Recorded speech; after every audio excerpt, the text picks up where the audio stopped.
These points I solemnly swear to observe. Under no less penalty than having my throat cut across. Under no less penalty than that of having my throat cut across.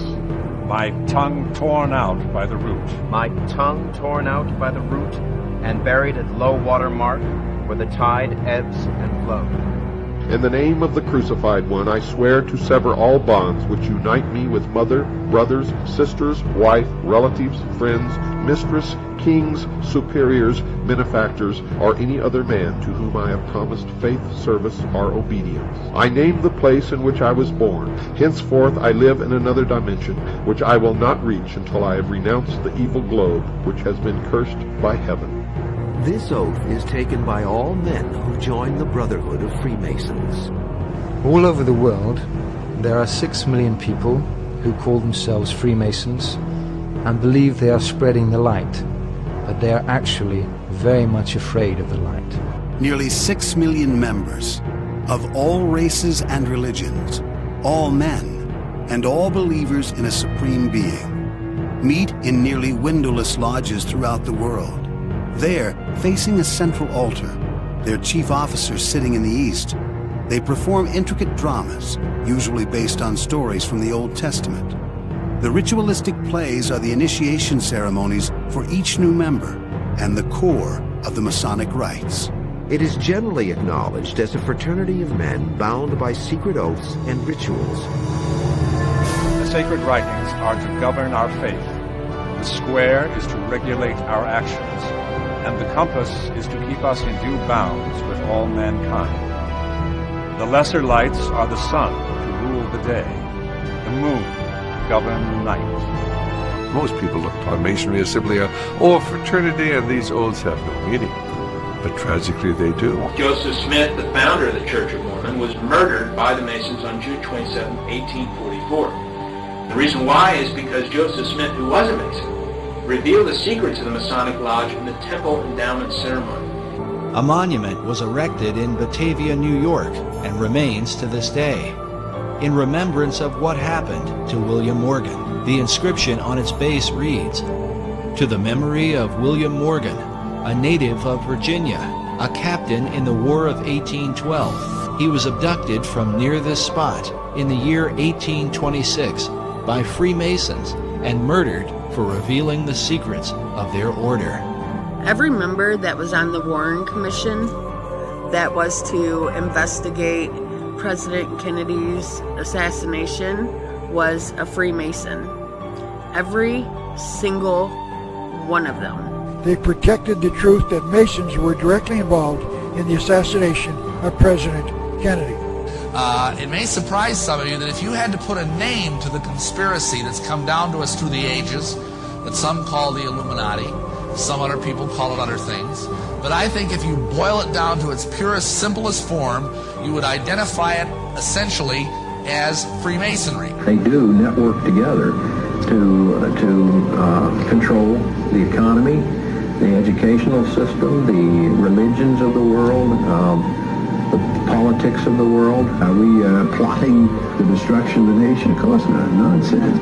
But see, if you start exposing them, they'll go after you, they'll go after your family, they'll try to kill you because the government's part of it. Do we have any proof that Freemasonry controls our nation? Is that even possible? Did you know that 56 signers of the Declaration of Independence were Freemasons? Throughout American history, powerful and influential men have belonged to the Masonic Brotherhood.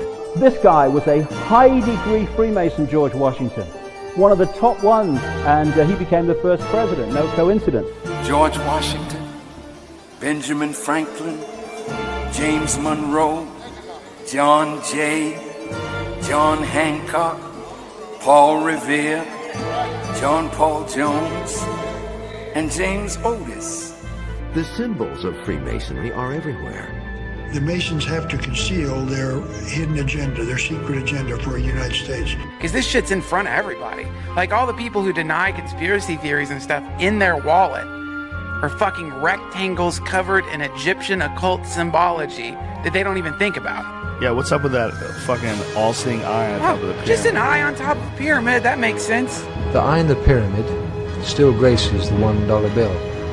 It was President Franklin Delano Roosevelt, Freemason of the 32nd degree, who ordered the seal to be printed on the dollar bill in 1933, 144 years after Congress had accepted this seal. What that means, folks, is for the last 150 years, there's been nothing but Freemasons in the political positions of power. You name the political positions in this country. The highest official level of the Scottish Rite of Freemasonry is the 33rd degree, and it has this motto, Ordo ab Chao, order out of chaos. And it's the all-seeing eye of their God that they believe will indeed bring us Ordo ab Chao. That is their slogan, order out of chaos. Occultic 13s, 13 leaves in the olive branches, 13 bars and stripes in the shield, 13 arrows, 13 letters of E pluribus unum, and on and on and on and on. The Masonic pyramid on the dollar bill is built of 33 stones. The supranational socialist power the Illuminati aspired to was summed up in the concept of Novus Ordo Seclorum, the New World Order. The seal symbolizes the Illuminati claim to control America, no matter who is president. Also, right the way through to the present day, the presidents are not only connected to the bloodline, they're fundamentally involved in the secret society network that puts the bloodlines into power. There is no Republican Party, there is no Democratic Party, there never was a party except for the Masonic Party.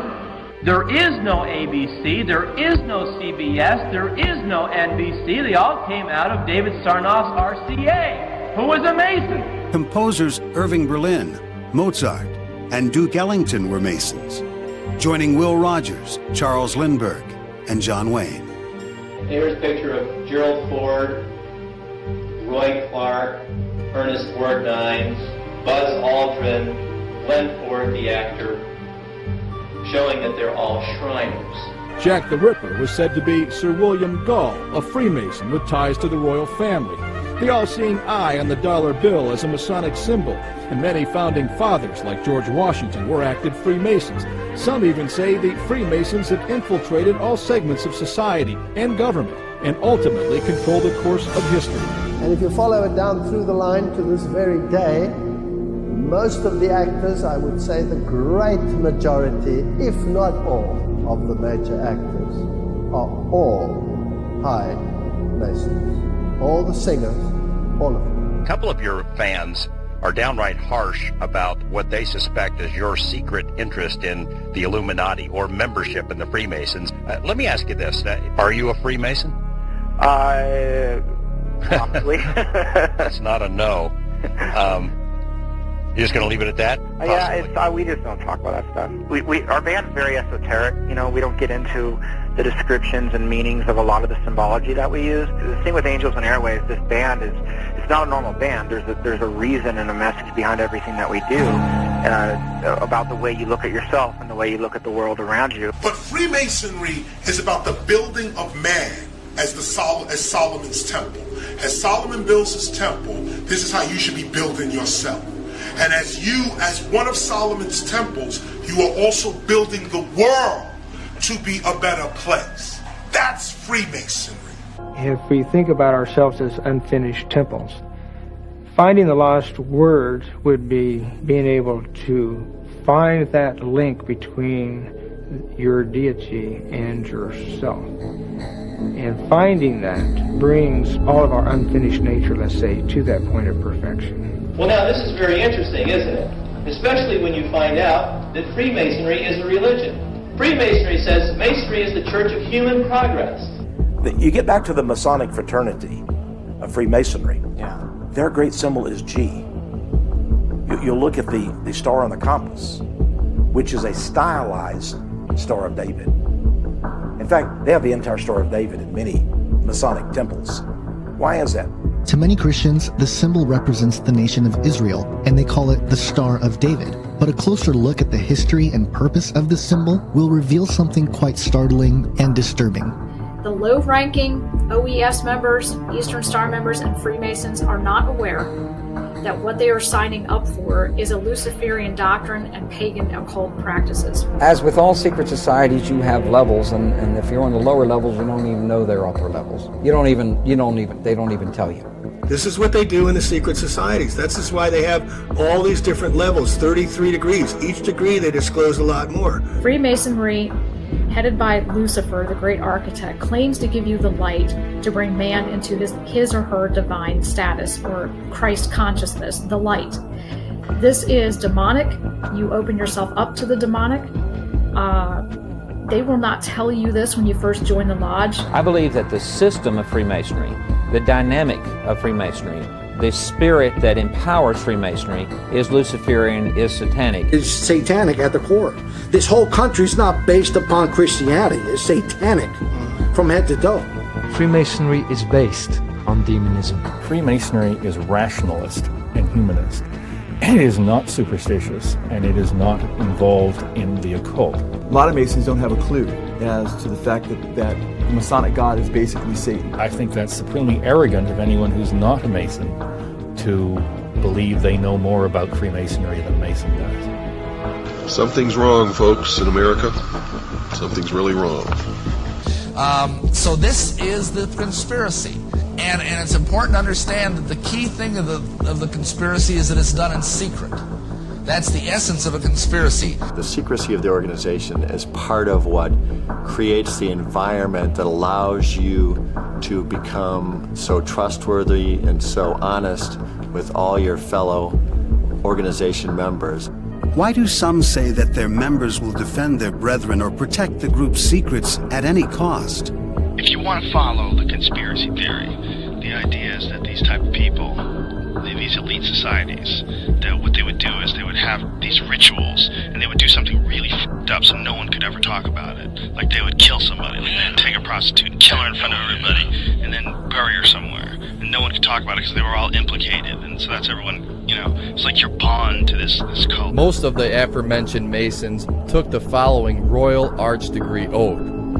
Quote, "Furthermore, do I promise and swear that I will aid and assist a companion Royal Arch Mason when engaged in any difficulty, and espouse his cause so far as to extricate him from the same, if in my power, whether he be right or wrong." Unquote. Therefore, a Mason, upon passing through the Royal Arch degree, is prohibited from exposing the crimes of fellow Royal Arch Masons on pain of death. It is a test.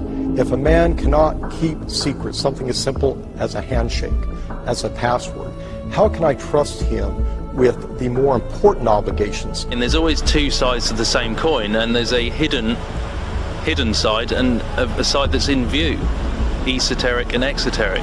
Hidden behind every major religion and tradition hides an esoteric secret, and throughout history, only an elect few were initiated into the mysteries of this truth, as it became completely forbidden to reveal the secrets of this mystery to the public. The classic initiation, as pointed out by Dr. Thomas Carlson, involves a symbolic death, descent into the underworld, a rebirth, and return. The initiate's old life and self, presented as a cage of ignorance, dies, and he or she is enlightened or illuminated and reborn into a new life. Through this process of initiation, the adept receives esoteric knowledge about a religion or myth's hidden truths. To overcome the dark magicians who have held our world hostage for centuries, we must study and understand the occult wisdom they have usurped for their own advantage. We must accept that a metaphysical world exists beyond our perception, and though it has been dismissed as fallacy by our corrupted modern sciences, it has been intentionally hidden and used against the populace. The time has come to expose those in the highest seats of power for who they really are and who they really worship, as we struggle to assimilate the greatest deception humanity has ever known. That's the secret, if you can comprehend what I just said. But the point is that secrets are put into the craft of the teacher.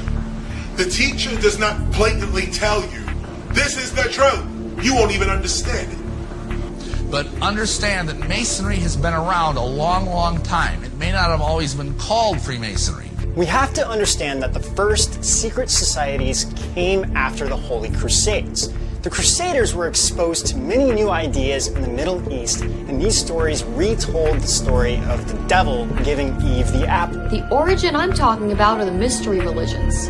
This is what has ruled the entire world since before the flood and after. Secret knowledge, enlightenment, the Kabbalah, sun worship, moon worship, stellar worship, paganism. This practice goes by many names, but in the end, it all comes back to Mystery Babylon, the teachings of the fallen angels. When the Crusaders returned home, they knew that they'd be put to death for talking about these things, so they created several secret societies where men were sworn to secrecy under oaths and pain of death if they talked about anything outside the circle. These secret societies were the Templars, the Rosicrucians, and Freemasons. Since the Dark Ages, misguided, selfish individuals have joined various cults such as the OTO, the Knights Templar, and Freemasonry in order to study different elements of ritual, blood oaths, and a form of the Kabbalah. You got to realize how powerful, brilliant, intelligent these men are, and how dark it is as well. They practice ancient occult blood rituals to gain favor with the Nephilim or demons, principalities, and fallen angels. Higher-up members may blackmail lower-ranking members, and the cycle continues. They believe themselves to be above the law and have a right to control those below them. The upper levels of Freemasonry require the initiate to memorize dozens of pages of text written in Hebrew and study symbols used in the Goetia to invoke spirits. In fact, they have the entire Star of David in many Masonic temples. Why is that? Masonry is a study of Judaism and of the Kabbalah. Albert Pike said in his book Morals and Dogma that the Kabbalah is the very basis.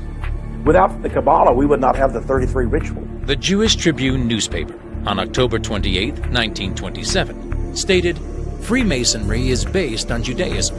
Eliminate the teachings of Judaism from the Masonic ritual, and what is left?" In the book, I discuss Zionism. Some of you don't know a lot about the word Zionism, but it really is the reason why Israel over there is involved in a life and death struggle with the Palestinians. We know that the origins of the modern Zionist movement was started by the Rothschild family. As the legends go, the family changed their name from Bauer to Rothschilds, which means red shield, as family patriarch Mayer Amschel Bauer began hanging a red hexagram in front of their house to identify it. And as many have pointed out, there is an uncanny relationship with the six-sided star, with the number of the beast, 666.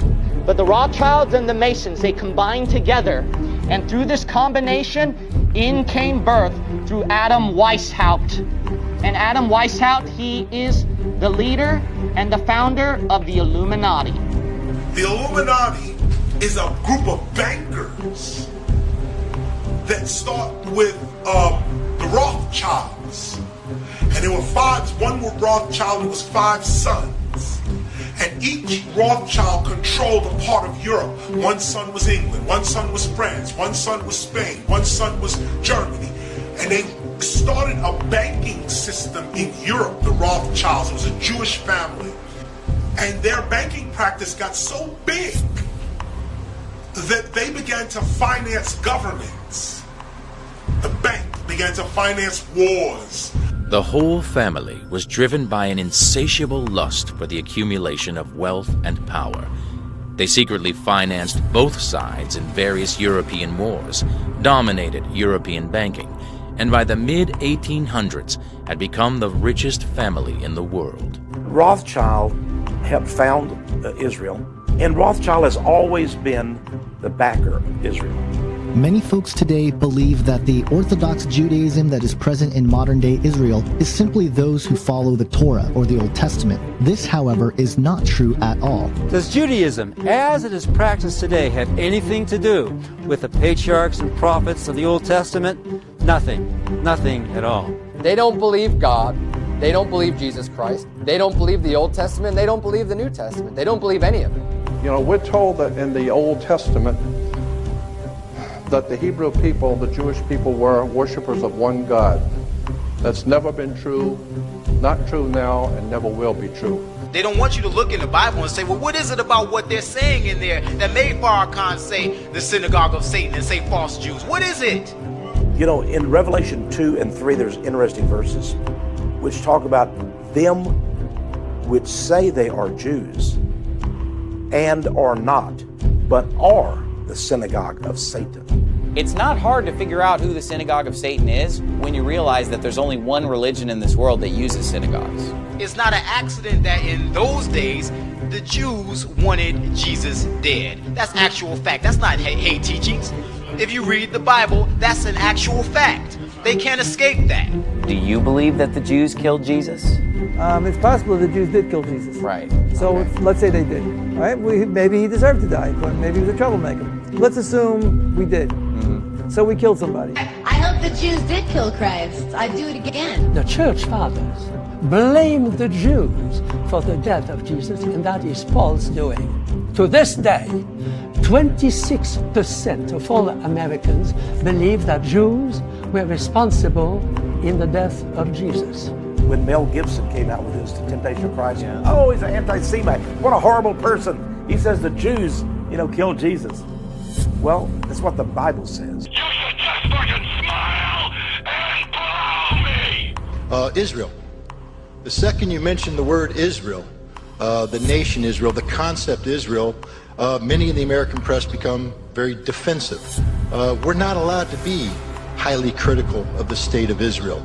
And the other thing we're not allowed to do is discuss the notion that Israel and the notion of Israeli interests may in fact be dictating what America is doing. But I believe that Israel has a powerful stranglehold on the American government. They control both members of the House and the Senate. They have us involved in wars of which we have little or no interest. Our children are coming back in body bags. Our nation is bankrupt over these wars. And if you open your mouth, you get targeted. They control much of the media. They control much of the commerce of the country. And they control powerfully both bodies of the Congress. They own the Congress. Are you an anti-Semite? No, I'm not. That's exactly what they're going to say. To modern-day Christ-rejecting Israel, anyone who holds a biblical view that the Jews are no longer God's chosen people is labeled by the media as an anti-Semite. Hollywood is run by Jews. It's owned by Jews. I'm angry with some of the Jews. I'm very goddamn angry at some of the Jews. Okay, so that being said, here's the story.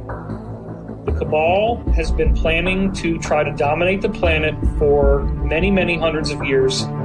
If you really want to understand what the Cabal is, it goes all the way back to Babylonian money magic and the idea of using a financial system to create a disparity between rich and poor so that a small group of isolated power elites can control who lives and who dies, who eats and who starves. The top people are not elected. The top people are the ones that run the money system. Because this is all part of the ancient mystery schools of Babylon. It goes back to Babylon and Egypt. Freemasonry, Illuminati, Enlightenment, all of that. It's all about control. Every dictatorship has one obsession, and that's it. So in ancient Rome, they gave the people bread and circuses. They kept the populace busy with entertainment. But other dictatorships use other strategies to control ideas and knowledge. How do they do that? Lower education. They limit culture, censor information. They censor any means of individual expression. And it's important to remember this, that this is a pattern that repeats itself throughout history. Because our masters don't give a damn about you or your family or your destiny with God. All they care about is what they have always cared about, and that's controlling the whole damn world. That's it. So we can't escape that. We're locked in a battle right now, and it's God and Satan. We're locked in the battle. Everything was taken over by the devil. Nothing, you got nothing else to turn to except a government-controlled, Hollywood and school brainwashed world under a Catholic banner. And Satan won. Satan won. Satan won. You know, this has been the ultimate goal all through these many, many centuries and centuries since Babylon. This is the ultimate goal of the mystery schools.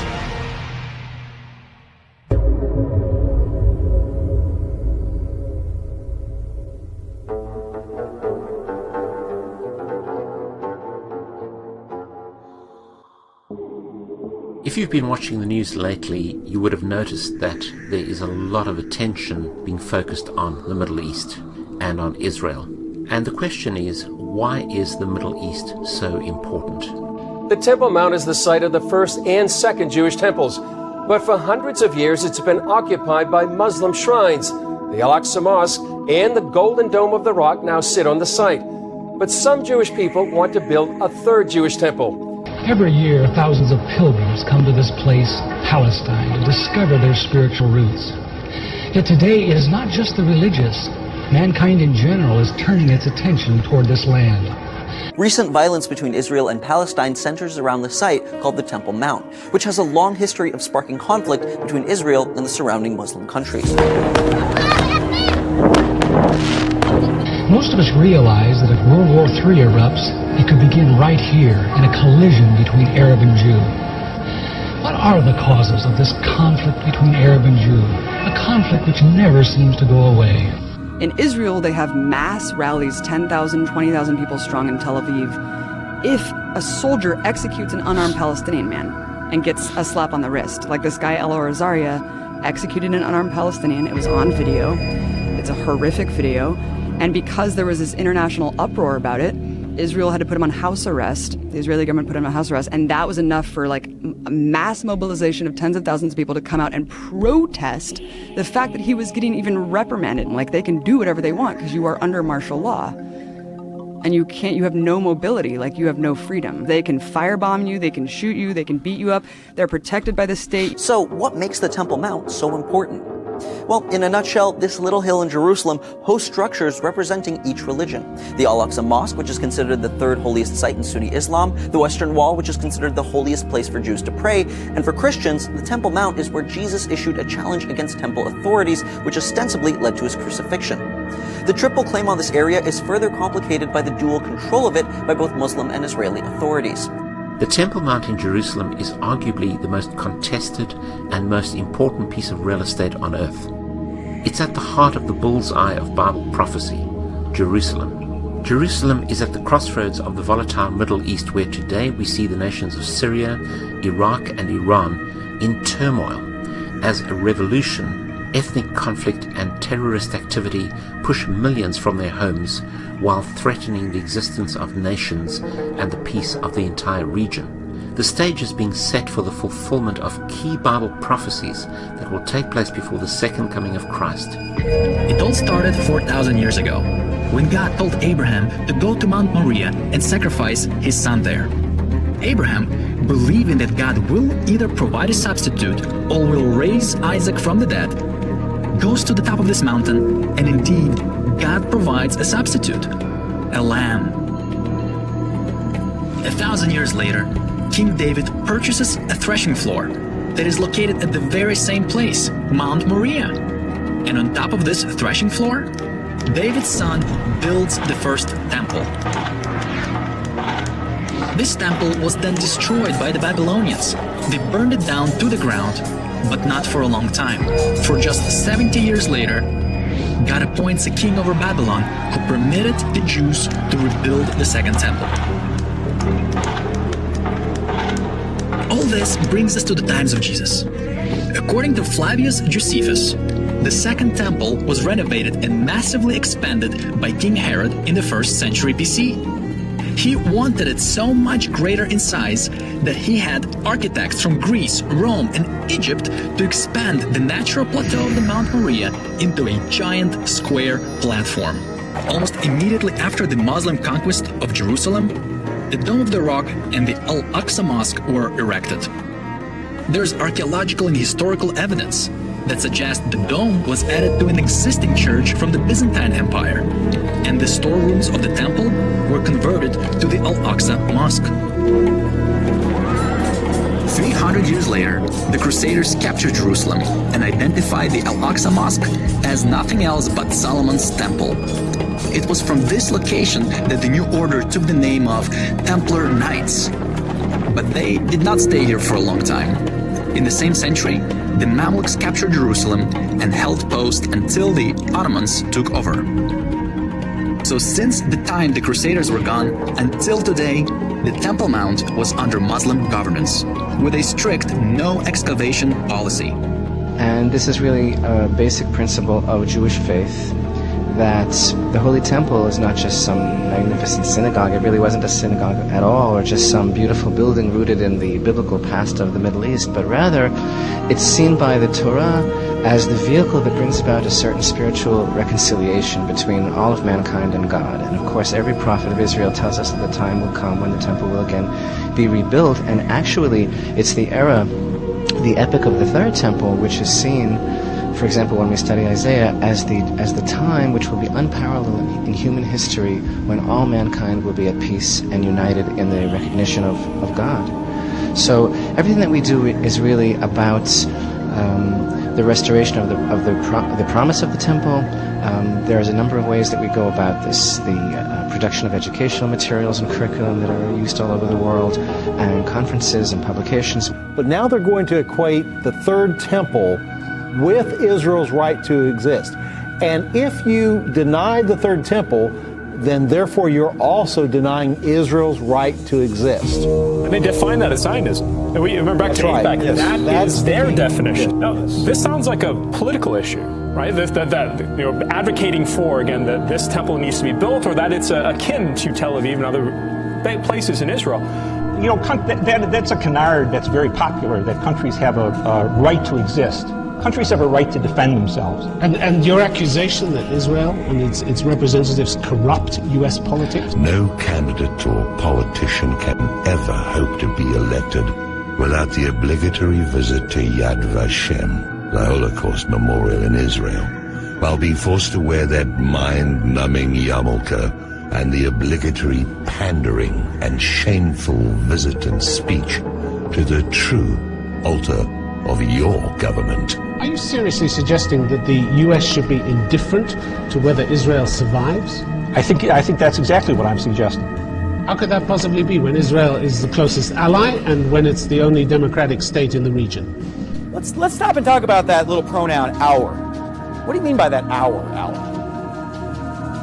Is Israel my ally? What does that mean, they're our ally? You know what they really mean is that they're the ally of the U.S. military. What the Israeli lobby has done is to convince Americans, or have tried to convince Americans, that Israeli interests are identical with U.S. national security interests. A lot of people would believe that to be true. Well, a lot of people are foolish then, and leading America into defeat.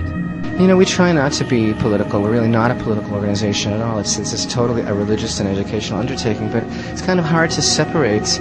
You know, we're called a kingdom of priests and a holy people, the chosen people. Now, not everyone is comfortable with that appellation. I woke up one morning and there it was. I didn't fill out a form.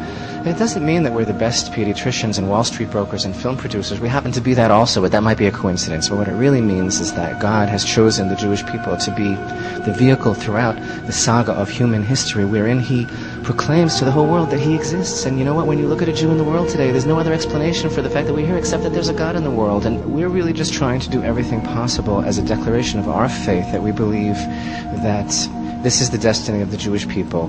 When there is dissent expressed in the United States against policies of the Israeli government, people here are called anti-Semitic.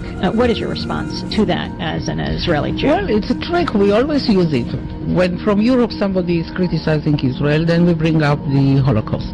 When in this country people are criticizing Israel, then they are anti-Semitic. Let me tell you something, another thing, you know.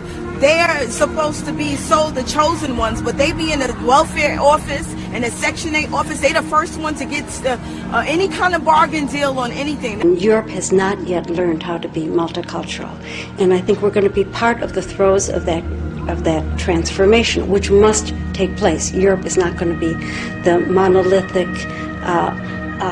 societies that they once were in the last century. Jews are going to be at the center of that. It's a huge transformation for Europe to make. They are now going into a multicultural mode, and Jews will be resented because of our leading role. But without that leading role and without that transformation, Europe will not survive. I mean, right now, Jewish people just going on the Temple Mount can create a riot sometimes. So can you envision a scenario where they would allow the temple to be built?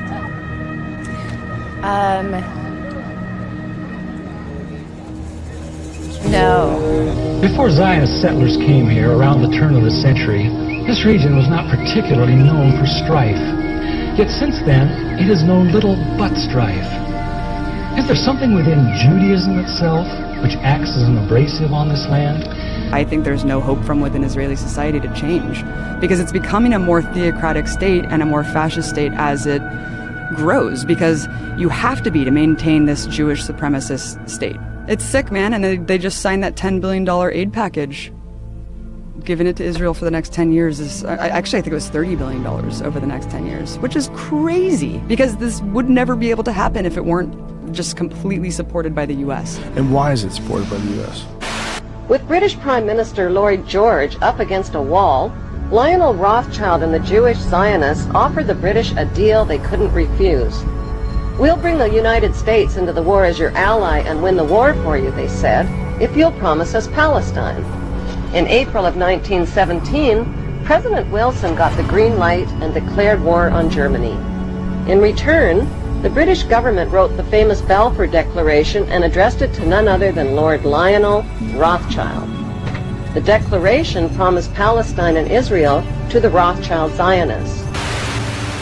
The Balfour Declaration, a 1917 letter from then UK Foreign Secretary Lord Arthur Balfour pledging Britain's support for the establishment of a home for Jewish people in Palestine. Israel's National Archives are full of correspondences around that promise, including letters of protest from Palestinian leaders at the time. 100 years after the fact, the Palestinian Authority says they'll sue Britain's government in an international court. Dear Lord Rothschild, I have much pleasure in conveying to you, on behalf of His Majesty's government, the following declaration of sympathy with Jewish Zionist aspirations, which has been submitted to and approved by the Cabinet. His Majesty's government view with favour the establishment of Palestine as a national home for the Jewish people, and will use their best endeavours to facilitate the achievement of this object, it being clearly understood that nothing shall be done which may prejudice the civil and religious rights of existing non-Jewish communities in Palestine, or the rights and political status enjoyed by Jews in any other country. I should be grateful if you would bring this declaration to the knowledge of the Zionist Federation. Yours, Arthur Balfour. Now, I'm sure I'm preaching to the choir here today when I say that the Rothschilds are an incredibly wealthy, powerful, and secretive family, and they are consumed by an all-out lust for power and control.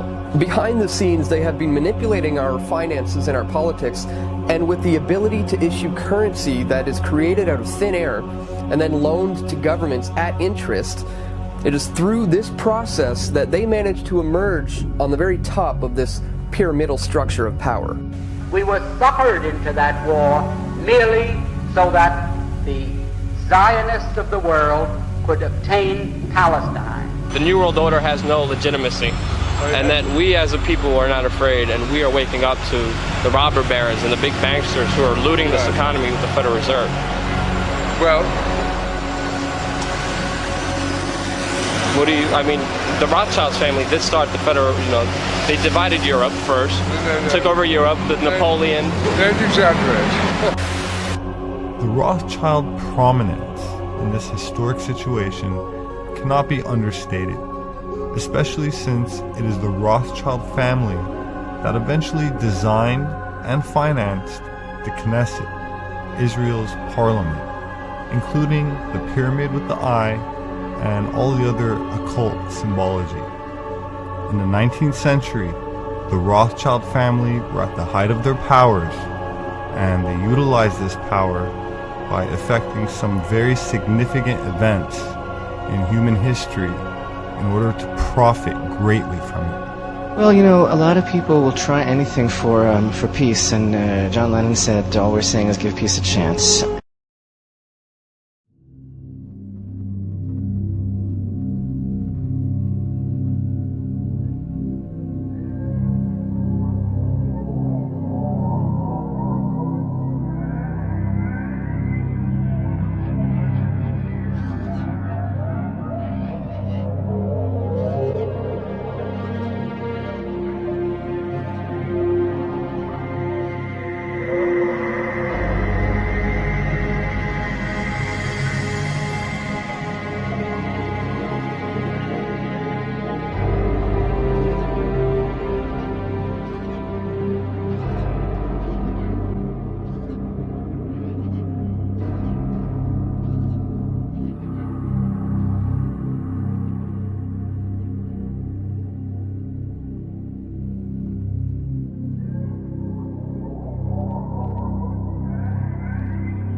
So how come these fearless protectors of Christian values develop this reputation for occult practices? Well, I mean, the Templars were always a secret society, and as time wore on, of course, there were people who left that secret society for one or other reason, and they were eventually shocked by a couple of disgruntled ex-Templars who then made the accusations that have become famous to us of idolatry, of heresy, of sodomy, of illicit practices, of occult practices. So, I mean, at the milder end, it was denouncing Christ. It was even said that the Grand Master had to denounce Christ at his induction as Grand Master. The rituals that we understand the Knights Templar did, especially their initiation ritual, is really bizarre. It's very dark. The initiate swears to become a slave to the order. There's rumors of homosexuality, and you spit and urinate on the cross, and you deny Christ. But then it gets racier and racier, so then we have accusations, for example, that they worshipped a head, and that head was sometimes a cat's head, it was sometimes the head of John the Baptist, it was sometimes a three-faced head, it's sometimes a head in the sand, sometimes his head spoke to them. There were different variations on that. So there were a whole stream of very steamy accusations. But the fact is, these men were part of a conspiracy. Each of them were members of the tightly knit Rex Deus families. They were related by blood or marriage, most often by both. And the publicly stated purpose, you might call it a cover story, of these Knights Templar, was that they were there to protect Christian pilgrims from bandits as the pilgrims traveled to Jerusalem. But the truth is that what most of these men spent their time doing, the first 9 years of their time in Jerusalem, was they were excavating the Temple Mount, hunting for the hidden treasures left by their alleged ancestors. And this is confirmed by modern archaeologists who covered an 80-foot deep shaft that led below the ground level of the Temple Mount. And they discovered a network of tunnels that the Templars had dug out. Archaeologists have wondered how these medieval knights knew where to dig. It's not that easy to figure out. Well, the Rex Deus families have presented their own answer to these questions, claiming that for over 1,000 years, the knowledge of what was buried and where it was buried had been passed down by oral tradition. What we do know is that something that these men discovered made them very, very wealthy. Now, here's where the story really begins to get intriguing. In 1307, they had the crown heads of Europe up to their necks in debt to them, with a scam that follows these bloodlines everywhere that they have come, right to the present day. And the scam is lending people money that doesn't exist and charging them interest on it. To make this as simple as possible, the Knights Templar stole the secrets of the Solomonic Temple and established the Order of the Knights Templar, which JR became, and there's no doubt about this, a secret order. Groups like the Templars and the Freemasons practiced archaeoastronomy, or the ancient practice of aligning buildings with celestial bodies. The majority of groups that worship the sun, moon, or stars follow the Kabbalah. Kabbalists are similar to Freemasons. They build mind control programs and are skilled in subliminal messaging and manifestation through subliminal symbols, phrases, or numbers. They use forms of numerology and geometry to construct their mind control spells. Kabbalists are usually trained in a form of astronomy and sometimes in demonology. Who would want to carry out mind control? One category are the groups that use the Kabbalah. This, and this are all based on the Kabbalah. And no, none of these organizations are separate. All versions of Freemasonry, Rosicrucianism, the Skull and Bones, the Palladian Rite of Freemasonry, Co-Masonry, Scottish Rite Masonry, the Ku Klux Klan, and Crowley's Ordo Templi Orientis are derived from the original Kabbalistic rituals of the Knights Templar. They learnt the secret arts of the Kabbalah, an ancient form of Jewish magic, along with its dark rites and rituals.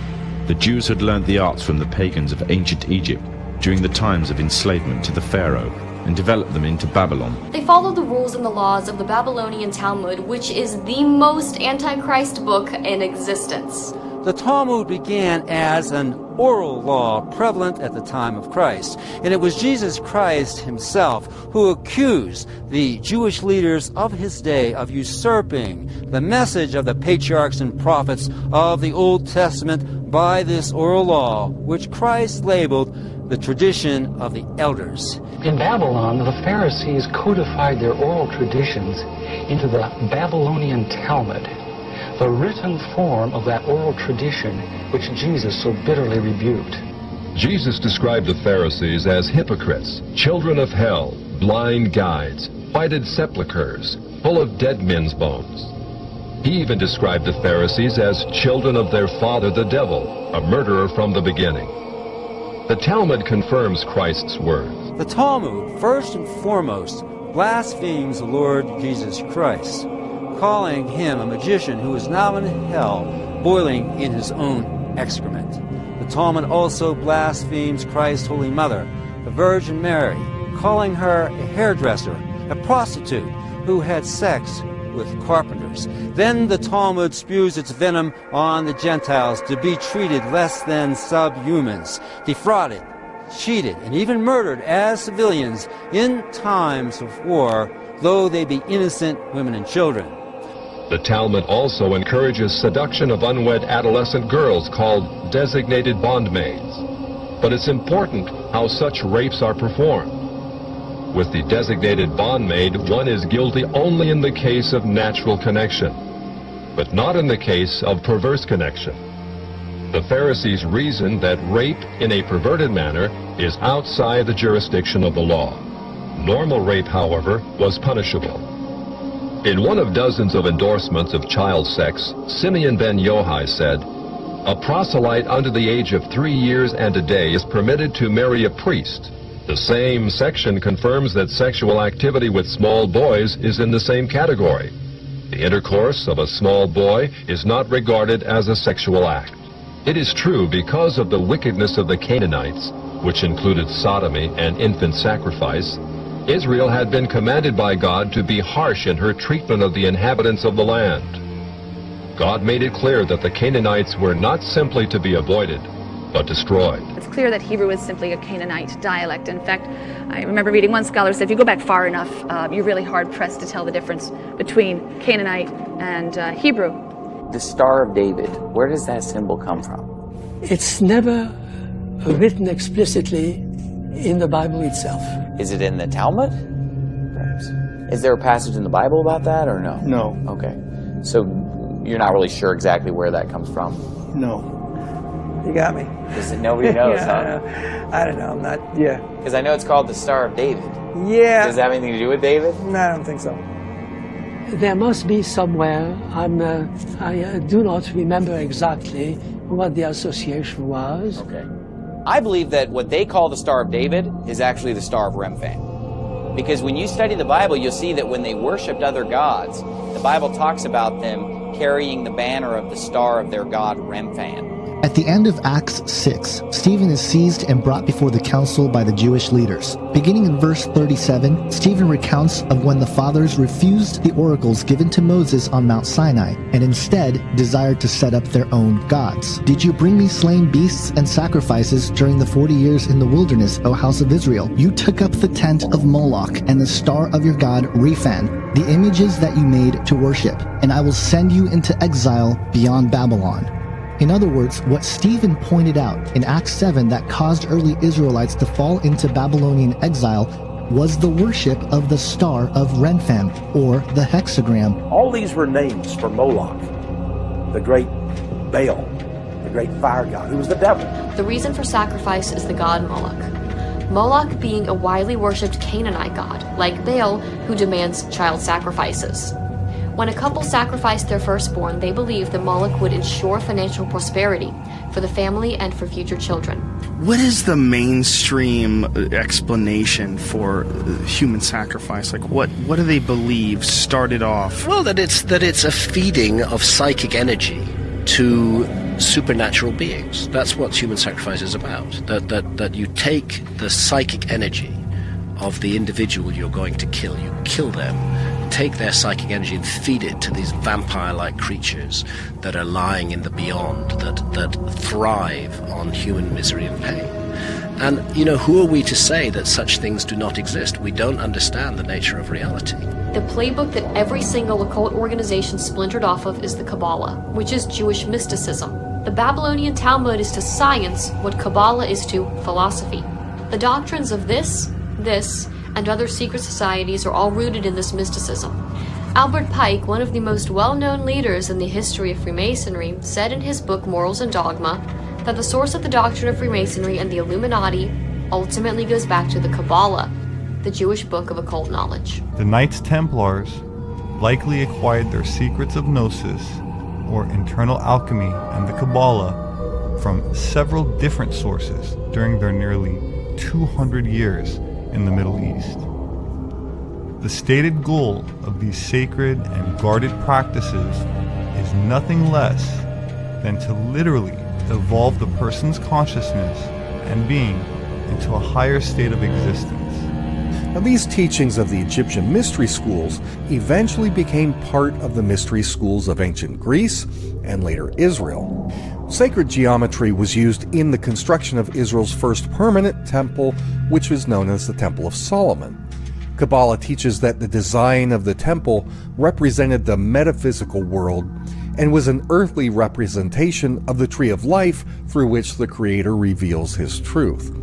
There's plenty of other evidence that the ancient Temple of Solomon incorporated elements of the esoteric mysteries and sacred geometry that were taught by these ancient mystery schools.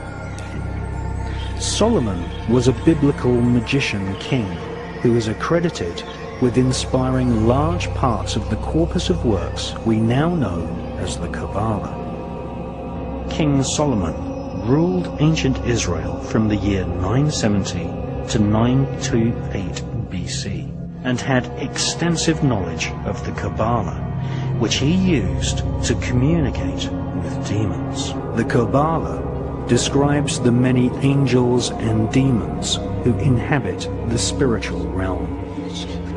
The Kabbalah gives Kabbalists a roadmap called the Tree of Life, which explains how to invoke and communicate with these powerful spirits.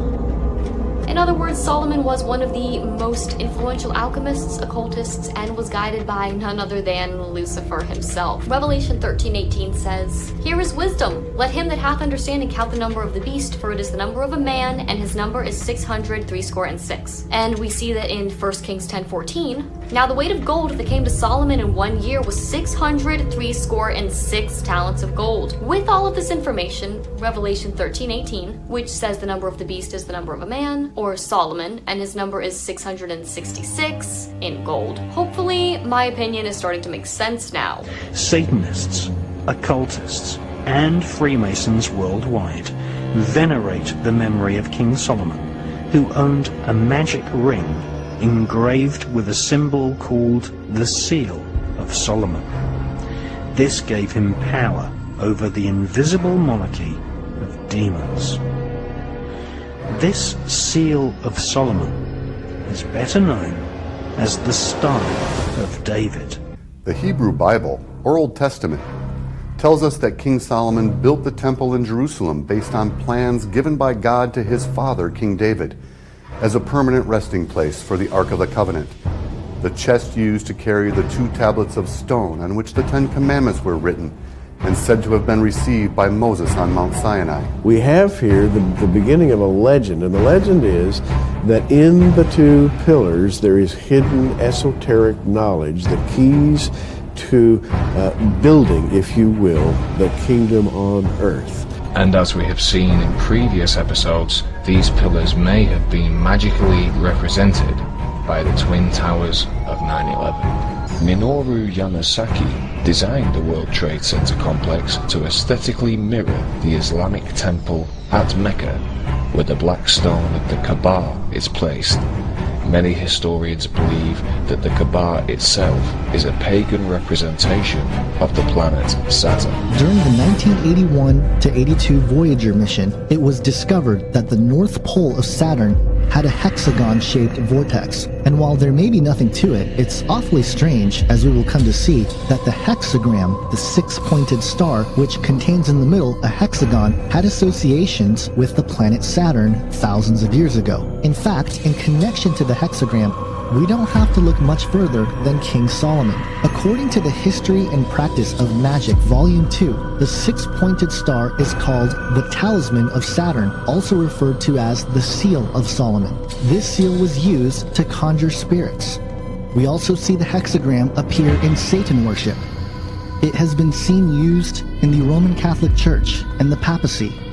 It is the center of the main symbol in Theosophy.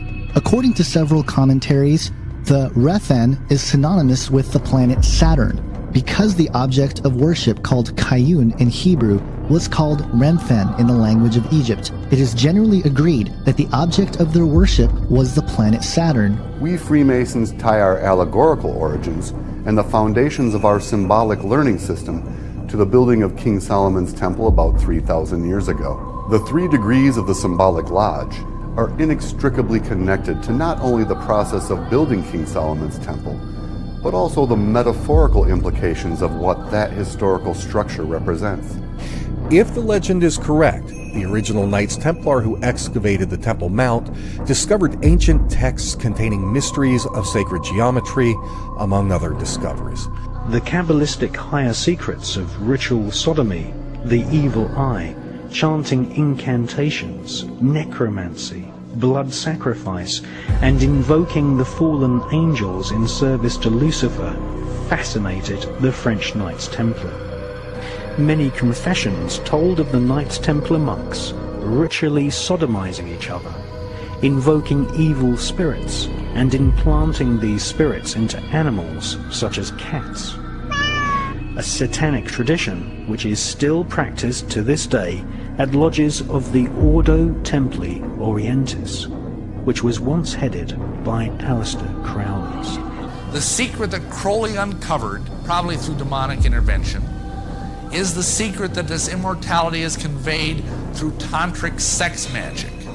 And the kind of sex magic that we're talking about here, unfortunately, is a sexual violation of a little child. And what this refers to is that the occult archaeometric doctrine of Masonry is that by accessing alternate universes through sodomy, especially of young boys, you can access alternate dimensions of reality through what are called the tunnels of Typhon. There is a belief that through this sexual perversion, they can access these tunnels into alternate universes, alternate realities. And the goal of this kind of magic is to find your own universe and become the god over that universe. This buys into the modern day physics theory that there's many, many dimensions of reality. Maybe you've read about that. Regardless, the story of building this first temple by King Solomon is the origin from which almost all our Masonic rituals and symbolism can be traced. The Knights Templar were also heavily involved in massive building projects throughout Europe. This is the period in which beautiful churches and castles and Gothic cathedrals were springing up all around the continent. And it was during this era that medieval craft mason guilds were formed, those that were building these structures. These guilds formed brotherhoods and shared certain moral traditions within their groups. They shared secrets. One of the craft mason guilds was known as the Children of Solomon, and the Templars formed a special relationship with the group. Soon, the two would combine, and from their union, a new secret mystery school would be born, one which we know today as the Freemasons. They first renamed themselves the Sovereign Knights of Malta, and then, after establishing trade routes to North America long before Christopher Columbus, they re-emerged in Scotland, calling themselves Freemasons. So you see, we Freemasons think of King Solomon's temple as a metaphor for building better lives, better relationships, and a better world.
the steeple was none other than the seal of Saturn right in our face. Alright, we'll use the Masonic compass because everybody's familiar with this. We'll go over this again. Alright, this is your Masonic compass that they show everywhere. It's not secret at all, right? And out of this compass, you get your square, your circle, and your triangle, right? Okay, now those three shapes make up a hexagon or a cube. It's all inside this cube that's on the north pole of the planet Saturn, which is what they worship. The cube is in everything. You gotta always look at things with knowing that they have a deeper meaning. Like I spend every day studying this stuff. Satan is just Saturn in the Bible. And we talking about the Vatican and all of them. They worship Satan. We're very clear that the deep state believes in symbolism, that they worship Satan, and that Satan or Saturn can be broken up into different symbols that have power, and that they would use these symbols by manipulating them slightly and putting them in plain sight all around us. Throughout the Middle Ages, the Seal of Solomon has been used by Arab magicians, Kabbalist magicians, Druid witches, and Satanists. This hexagram and the cube can be found in many strange places and in many strange rituals. In the multiple spiritual texts, he has been referred to as Moloch, Baal, Beelzebub, but at the end of the day, the deep state views Saturn as Satan. Saturn is the secret god of the occult world and has been for thousands of years. Multiple cultures began sacrificing humans to this god. Incas, Mayans, Romans, not one of them is still here today. And so you find this symbol over and over in the ancient world. This is a common recurring theme of Saturn. And this is what it's all about, IXXI. IXXI is 9/11 in Roman numerals. And look what is in the center of IXXI. It's a hexagon, which is a three-dimensional cube. So just to put it very simply, this is exactly what we're looking at. This is all about this 9/11 IXXI, the generative principle, as above, so below. At the expense of thousands of people, as blood sacrifice of the innocent, and then rebuilds into, like the rise of the phoenix, like the new age of Lucifer. Saturn is an important key to understanding the long heritage this conspiracy has back to antiquity. The city of Rome was originally known as the Saturnia, or City of Saturn. The Roman Catholic Church retains much of Saturn worship in its ritual. Saturn also relates to Lucifer. In various occult dictionaries, Saturn is associated with evil. And therefore, again, we keep coming back to this, all these different areas of society are in the end focused on one thing. Satanism is Saturnism. Saturn, Kronos, Satan, Black Sun, Dark Lord, they're all the same thing. Now, coming from Saturn is a particular frequency, and it's the frequency that's making that storm at the North Pole. And this is a cymatic symbol, the six-pointed star, created purely by a particular sound.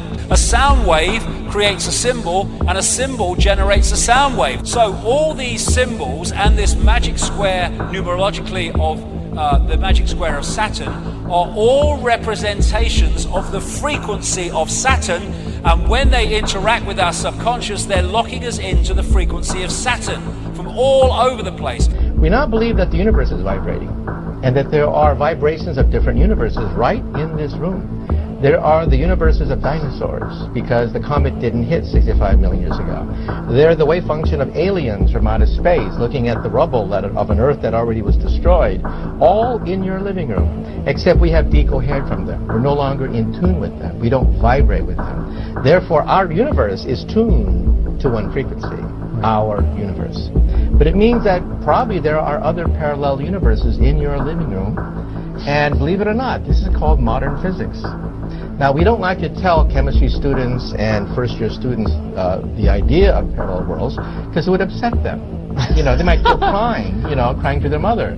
But hey, get used to it. This is the modern interpretation of the quantum theory, that many worlds represents reality. The Roman statesman and philosopher Marcus Cicero called Saturn Phaenon, a word meaning shining. Saturn is where we get our name for Saturday, and Saturnalia was probably the most popular festival of the Roman calendar. characterized by revelry and orgy.